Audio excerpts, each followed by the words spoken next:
So there's a lot of areas that we can become self-sufficient in. There's a lot of areas that we want to become self-sufficient in. So we want to become as self-sufficient as we can in food production. We're going to set up raised garden beds. Why raised garden beds? I'm 60. I won't tell you how old Galen is, that would be rude, but she's not that far behind me.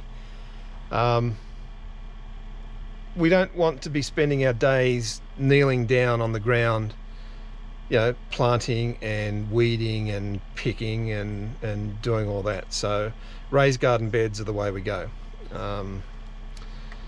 Like Mark from Self-Sufficient Me says, you don't have to be self-sufficient at everything, just be self-sufficient at something. So we're going to be self-sufficient in our power production, in our water use and production, in our recycling. You know, we do it anyway at the moment. We've got a worm farm. Any scraps go to the worm farm. We used to have chickens where we used to live, and food scraps would go to the chickens, and we get eggs from the chickens. We're going to have some egg birds, and we're going to have some meat birds. They'll all be the same breed. We're going to have Wyandottes, and we'll just keep some chickens for egg production, for eating, but also we'll have a rooster so that we can reproduce and produce those meat birds. And the meat birds will be the ones that are up the back, following around, scratching out after the horses and the cows. And yeah, they'll be, you know, we'll harvest them, you know, a couple of times a year, depending on our need. Again, it's not just for our consumption, it's so that we can provide also for our family and our friends. If you hear that humming noise, it's the fridge. I'm just resting the camera on top of the fridge in the back of the ute at the moment, so there's a bit of a hum, I'm afraid, and I apologize for that if you can hear it. Yeah, so, you know, power security, water security, food security, what else? Yeah, so as much of that as we can produce ourselves, we will. I mean, we're looking at also putting in like a root cellar type of thing, not buried. The last thing you want to do is go down into a root cellar in the ground around here and come face to face with an eastern brown. So we'll make that like a well insulated box, if you like it might as well be an esky. There's a couple of other things we have to take into account here as well.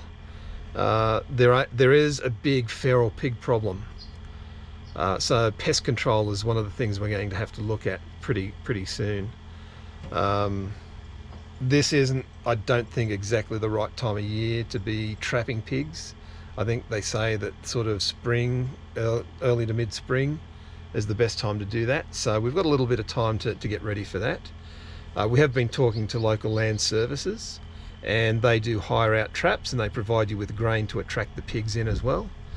We know that we've got somewhere between 3 and 6 piglets running around.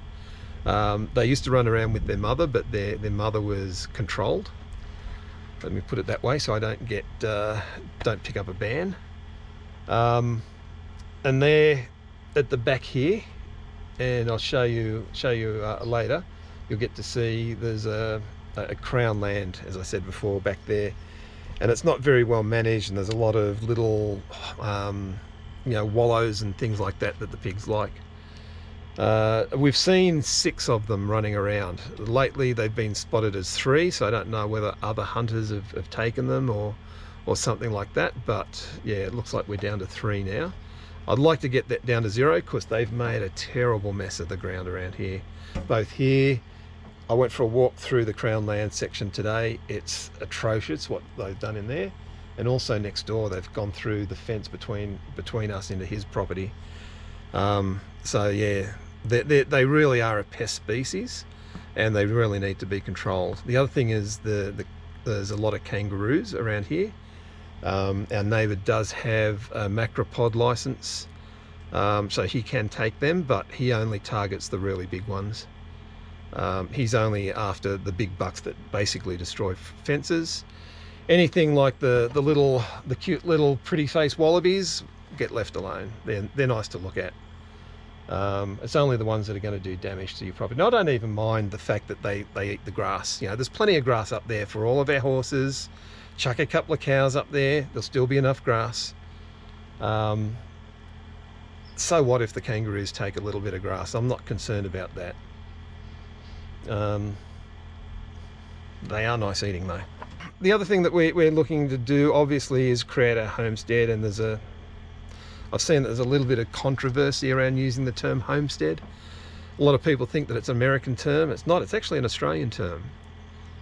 If you go out onto the old properties, like the big properties, the Kidman Station properties, where they live is called their homestead. That's the homestead. That's where they live. That's where they go to at the end of each day and relax and eat dinner and talk and sit around a fire and drink a beer and do all of those things. That's their homestead. So that's what we're doing here. So we're creating our homestead. And the first thing, our priorities, our absolute priorities, the first priority is to put a driveway in, at least from the front gate to where we want to build the house, or even down to here. And the reason for that is that the ground, when it gets wet, as we found out a couple of weeks ago, gets really soft. We got bogged. Luckily, our neighbour, the lovely chap that he is, came over with his tractor and dragged me out of the bog. It really gets soft, and it took weeks for it to dry out. It's only just dry enough now, and I think it's been 3 weeks. So we want to put a driveway in, we want to put a culvert in, or a weir, so that we can get across there. Again, the neighbour says that in winter, when we get all of our rain, that is just a stream. It's not a creek, it's not a trickle, it's a stream. So we need to put something in so that we can get access there. The other thing is that he's offered to put a gate in through the side fence here, and we can use his gate and come down and through that way if we need to.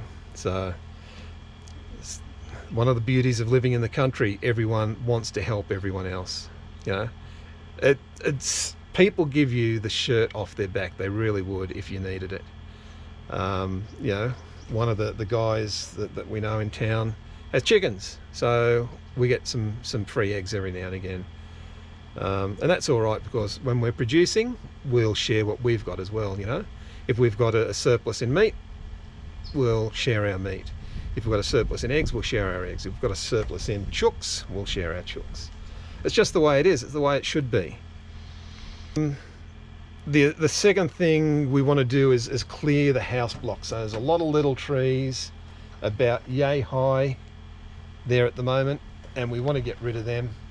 We want to clear that, and we want to level that, and that way when we're creating a driveway, any topsoil that comes off can just come down here onto the house block and get spread across the house block, so that we've got some nice soil there, because it is a bit poor at the moment.